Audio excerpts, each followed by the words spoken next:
She played our late mother's voicemail confessing she'd been sleeping with my fiancé for months, right as I was about to say, I do, in front of 300 guests at our Napa Valley Vineyard wedding.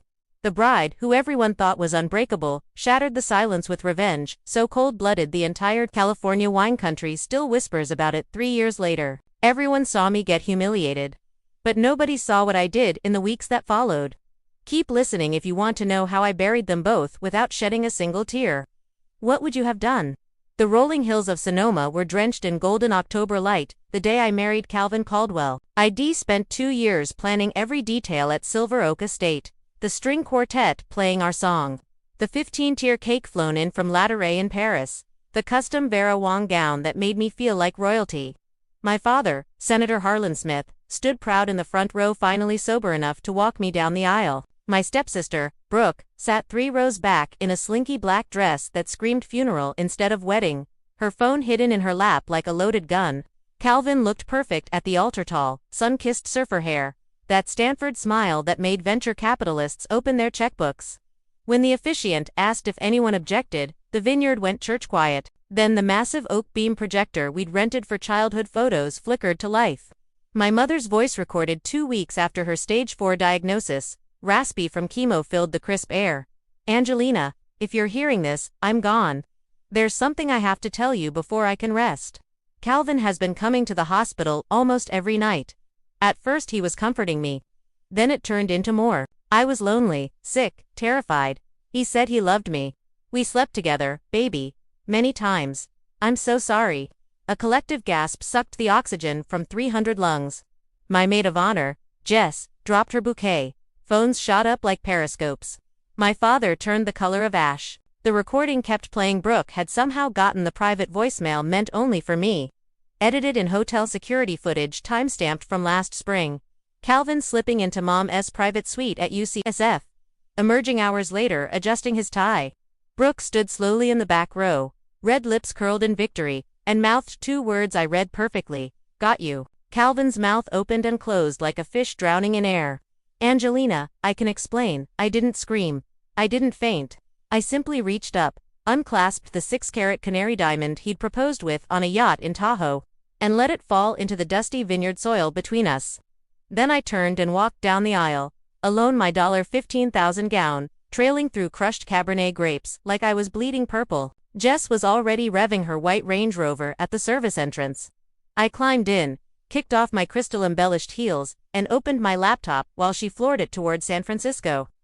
Forwarding the raw audio file to 5 major outlets right now, I said, voice strangely calm. Plus the hospital visitor logs Brooke somehow forgot to erase. Jess glanced at me, wide-eyed. Your mom just confessed to sleeping with your fiancé on your wedding day, and you're strategizing. I met her eyes in the rearview mirror. Mom didn't send that recording, Jess. She died believing I'd never know. Someone stole it from my phone the night I played it for Brooke to help me grieve. I air-quoted the last part. Guess who was the only person in the room? By the time we hit the Golden Gate Bridge, #Napa Nightmare was trending nationwide. The clip, now with crystal-clear visuals of Calvin leaving Mom's room at 3:17 a.m., racked up 12 million views in 4 hours. Calvin blew up my phone, 47 missed calls. Texts ranging from "it was only pity sex" to "your mom seduced me." I screenshot every one and sent them to a journalist contact at the San Francisco Chronicle. Dad called next, voice shaking with rage. Angelina, come home. We'll fix this quietly, quietly. I laughed, the sound sharp as broken crystal. Tell that to Brooke when the FBI starts asking how she accessed a dead woman's medical records. I hung up and opened the secure drive ID kept since Mom's funeral. Every hospital bill, every visitor badge photo, every desperate voice memo she'd left me when the pain got too bad, including one dated 3 days before she died. If anything happens to me, promise you'll protect the foundation from your father's new family. The Angelina Smith Foundation, Mom's legacy for pancreatic cancer research, sitting on $180 million in donor funds. Dad had been trying to fold it into the family's political PAC for years.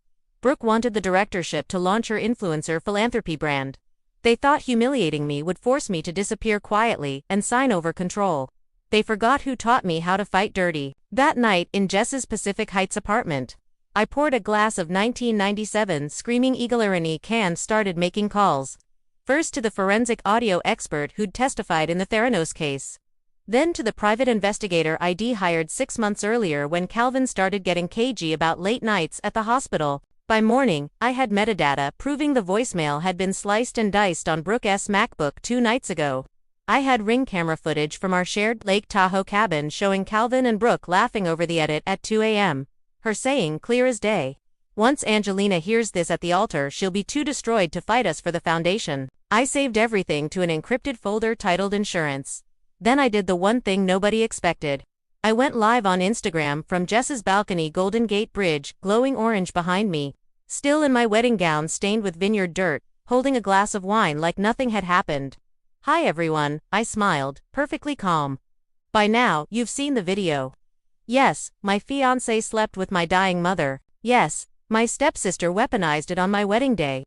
But here's what you don't know yet." I paused, letting 1.2 million viewers lean in. Stay tuned, because the real story starts now. The first thing I did after going live wasn't cry. By sunrise, the old Angelina Smith Foundation, the one Dad and Brooke had been circling like vultures, was legally hollow. Every donor dollar, every matching grant, every future pledge now pointed to the new entity. I sent the press release to the Wall Street Journal and Bloomberg at 6:03 a.m. with a single quote.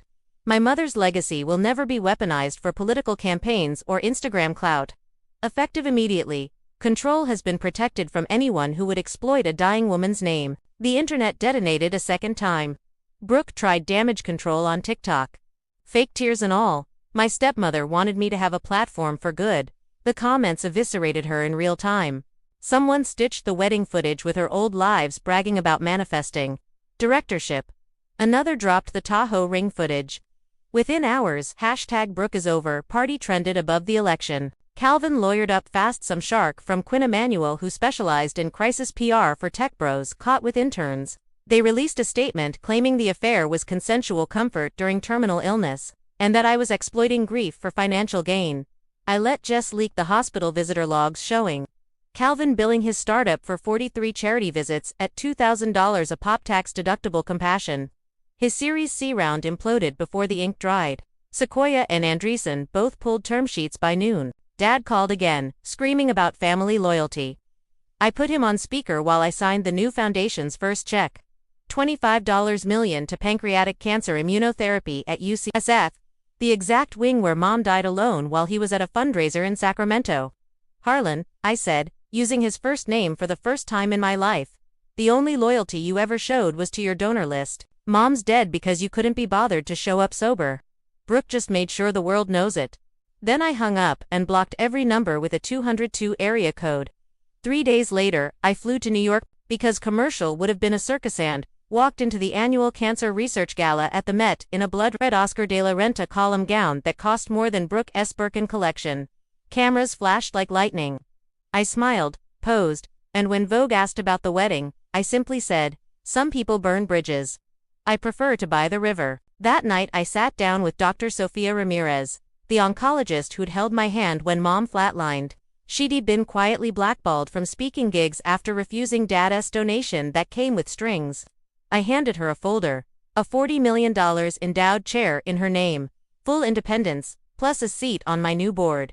She cried. I didn't. Back in San Francisco, Brooke's world was collapsing in slow motion. Sponsors dropped her faster than Botox appointments. The influencer house she'd been bragging about foreclosed. The mortgage had been guaranteed by Dad's PAC, which was now under federal audit for commingling funds. Calvin got served with a paternity suit from a Stanford grad student. Turns out Mom wasn't the only comfort he'd been giving out. His engagement ring to Brooke appeared on eBay, listed by Heartbroken Bride 92. I waited until Christmas Eve to deliver the final blow. I flew the entire new board plus every major donor who'd been courted by Dad to the old Smith estate in Atherton, the one with the infinity pool and the wine cellar Mom designed. Security escorted Dad and Brooke out while movers boxed their belongings. Brooke lunged at me in the foyer, nails out, screaming that I was stealing her inheritance. I caught her wrist mid-swing. "You stole my mother's last words and played them at my wedding," I whispered, close enough to smell her panic. "This isn't theft. This is interest." Dad tried the senator voice one last time. "Angelina, You'll regret I handed him the envelope I'd been carrying for weeks. Mam's original will. Notarized the day before she slipped into the coma, leaving everything to me alone. The one he'd hidden in his Senate office safe. My pie had retrieved it the same week Brooke hacked my phone, his face folded like cheap origami. By New Year's, the Angelina Smith Legacy Foundation was the largest privately funded pancreatic cancer research entity in the world. I stood on the steps of UCSF at the ribbon cutting, wind whipping my hair, and dedicated the new wing to every daughter who had to bury her mother alone. Calvin's startup folded. He took a job cold calling for a solar panel company in Fresno. Brooke's last post was a tear-streaked video from a Studio City motel claiming she was the real victim. It got 200K views, mostly people ratioing her with screenshots of her old #BossBabe flexes. Dad lost his Senate seat in the primary. The headlines wrote themselves. Disgraced senator's family implodes over wedding sex scandal. And me. I kept the vineyard where it all happened. Replanted the crushed Cabernet rose with rare varietals Mom loved. I got married again 2 years later, mall ceremony, 20 people, barefoot on that same hill at sunset. Jess walked me down the aisle. Dr. Ramirez read a Mary Oliver poem. The man waiting for me at the altar had never asked for a single thing except my heart, and he'd earned it the night he held me while I finally quietly cried for the mother I'd lost twice. Sometimes, when the fog rolls in over Napa, I swear I can still hear the string quartet, but now it plays something softer, something that sounds a lot like peace.